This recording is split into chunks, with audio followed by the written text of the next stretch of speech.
by. Well, as to your question about security as it pertains to our Cuban workers going off and coming on to the base,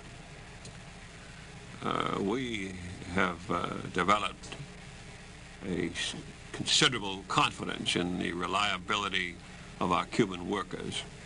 We do not try to influence them politically, and all we ask of them is that they be good employees.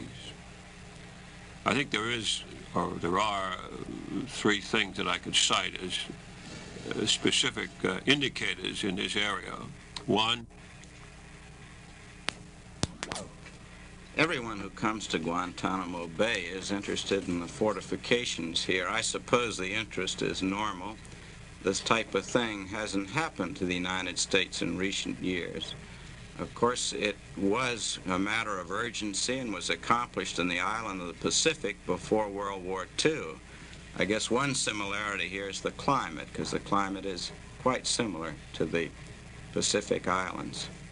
In Korea, we had a slightly different situation. There were fortifications there, but at least these were fortifications which were put up in the heat of combat, and are what we call hasty fortifications. That is, when a particular individual stopped, he dug in at the point where he stopped, and he improved his fortifications as long as he remained in one position. Our fortifications here are, you might say, are a deliberate fortification or a deliberate defense. And of course this is produced by the political situation. The political situation here has resulted in a threat, and the threat itself to the base has steadily increased.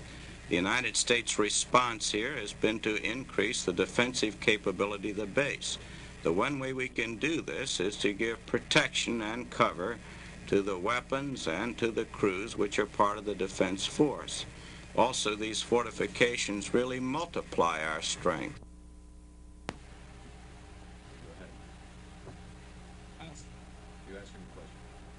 ¿Usted trabaja con los trabajadores afuera, con los trabajadores que entran y salen? Sí, con los trabajadores que entran y salen del supply. Yeah, he works with the Cubans who comes in and goes. No, wait. Yo trabajo con los hombres que entran y salen de Cuba y dicen que es preferible estar aquí refugiado que no en Cuba, debido a que en Cuba no hay nada que comer. Se persigue mucho al ciudadano allí y se le obligan a muchas cosas. Quiere decir que ellos viven peor que nosotros, aunque nosotros estamos aquí sin ver la familia hace 15 y 18 meses. Contacto con las organizaciones afuera en Cuba. Bueno, los contactos que tenemos es con la Junta Revolucionaria de Cuba. Esos son los contactos que tenemos nosotros, siempre recibimos informes de allá. Y ahora días en Caimanera, que pasaba ahí un señor, y hace cerca de 2 meses, por ahí poco más o menos, que lo cogieron preso y lo dejaron.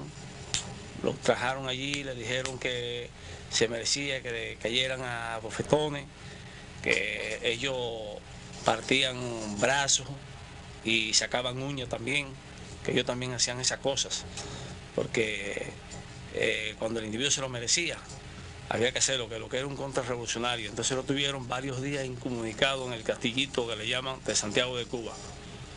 Ese individuo entra aquí a la base y sale, pero con un gran temor, porque dice que teme que vuelva a repetirse otra cosa igual. Y después pues tenemos otro individuo que nos cuentan las miserias que allí se pasan, como una familia de Santiago que me mandó a decir que no sabía qué iba a hacer con los niños, si lo pondría a la escuela o no, porque ya no había... Well, there's been a lot of talk back in the United States, especially by the exile groups, that these missiles that have been dismantled, many of them may have been hidden away in the hills and mountains and caves and so on. Do you have any information that there might be missile bases hidden around Guantanamo and the mountains that surround this area? Well, around this naval base, we don't hear about any missile base which are built up. If it have been any, it's new instant. So I cannot give information. If have, we don't know if have or not. But I guess they have heavy weapons, not any missile base. Heavy weapons hide between the hills and the country right behind Boquerón Cemetery have big cannons of long distance, which can reach any part of this base. Now, these can't be seen from the naval base, though, can they? No, sir, I have them very high between the bushes. Has there been any unusual activity by the Castro people outside the base which might indicate they are installing more weapons? Have they been digging in the ground or anything? Well, sir, who can give me more information about these movements is La Pena, because he's who heard them. I have been working up to last night late, so I cannot give any more information. He who had contact with the Cubans who go in and out, so he can give me more information. I haven't seen them from yesterday morning, so he can give me more explanation than me, better explanation. Okay, thank you.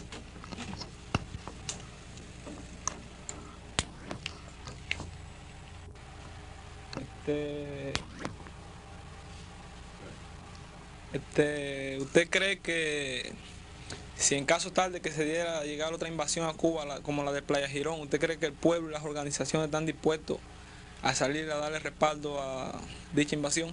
Y es que yo creo que eso sería una cosa de lo que debe de venir, algo fuerte. Porque si no, Fidel Castro si no se caería, dejándolo así solo, no se caería por mucho tiempo. Morirían muchas personas, muchos cubanos y muchos niños.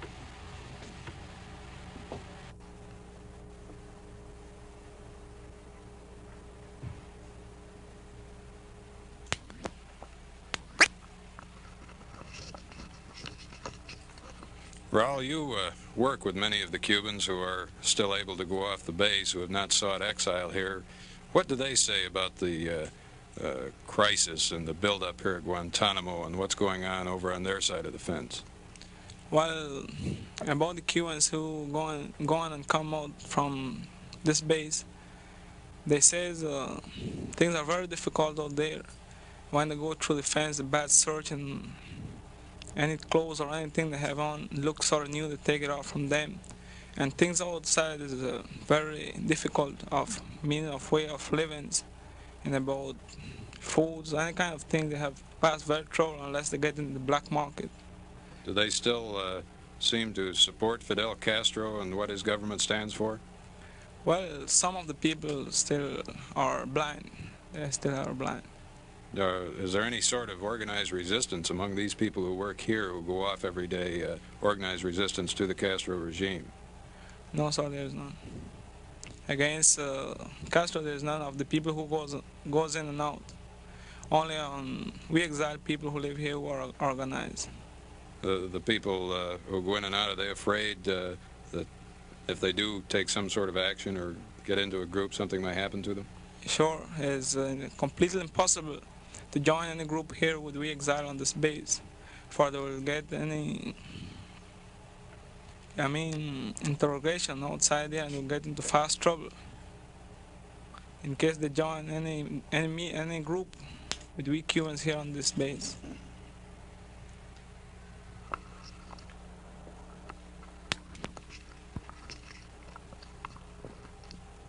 Raul, how long have you been in exile here on the base? Around 5 months ago. Do you have hopes of someday getting off one way or the other? Well, we're really trying to get out of here to go and see if we can fight a little better for our country, for the reason of matter of fact, we cannot do nothing on this naval base for trying to do anything for our country. So anyway, we are receiving orders from those groups who are organized over there in Cuba, and we are, all of us who are right here, we are representatives of these movements outside here, which are 6 movements integrated in one, which makes a total unification of all the Cubans, of all the groups anti-Castristas over there.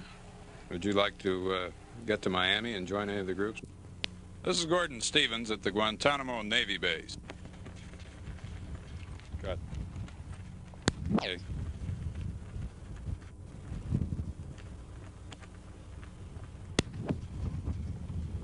Is it running? All right.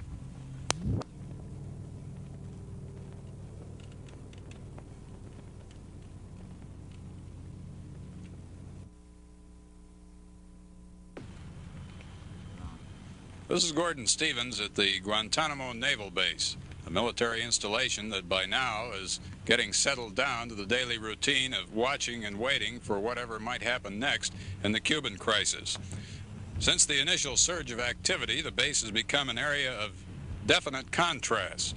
Around the central portion of the installation, for example, what might be called the downtown area here, there aren't too many hints of the warlike complexion of the place. There are more personnel here than usual, of course, and dress uniforms are seldom seen anymore. Some of the Marines and Navy people are seen with weapons as they go about their business, but the armed camp atmosphere seems to be diminishing in the central part of the base.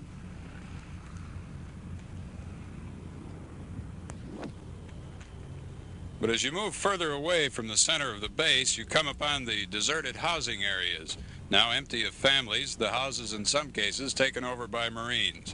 There are guards on many of the streets and foxholes here and there surrounding these housing areas. Not far away is a field kitchen where the Marine units march in with their mess kits to get their daily chow rations. From the kitchen, it's only a short ride to the advanced positions in the mountainous country that many of the people here have compared with Korea. Along the ways, whoops, got it, we'll go to a different line. Along the way, tanks can sometimes be seen hidden in the trees, ready to move out at a moment's notice. Then the fence line appears. Along with it, the reinforced bunkers that battle-ready Marines man as they constantly scan the dividing fence. It seems almost like a drive from peace into war in just a few miles. This is Gordon Stevens at the Guantanamo Navy Base.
that all right?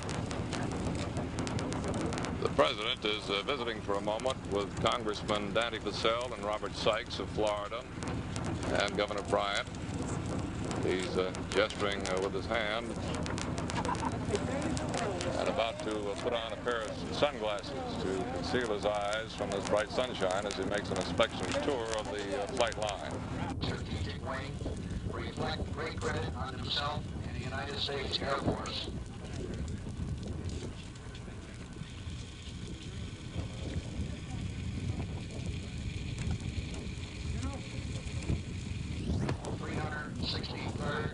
Tactical Reconnaissance Wing.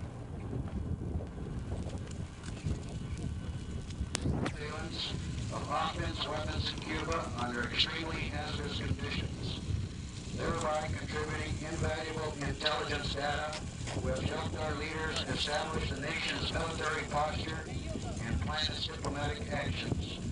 The heroism and professional competence displayed in the execution of these sorties is a